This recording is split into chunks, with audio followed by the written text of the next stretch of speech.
naglilinis ako, kaya hindi ako makapag-upload. Tingnan nyo naman ang itsura ko, guys. Pawis na pawis ako. Kakatapos ko lang maglaba. Hindi ako nakapag-upload ngayon kasi nga, guys, baka mabasag yung cellphone ko. Tingnan nyo naman yung anak ko kumakain. Mama! Ay.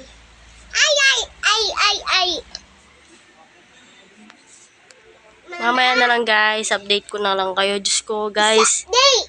Mag-New Year na. Mamaya 12 ng madaling araw. Yun naman, guys. Ang dumi ng bahay namin.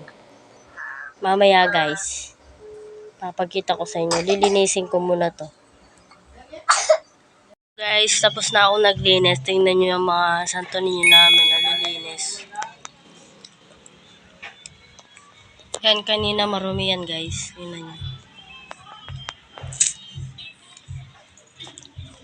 Hanggang sa kusina, guys, nalinis ko na. O, diba? Guys, mamaya na lang. Mamaya!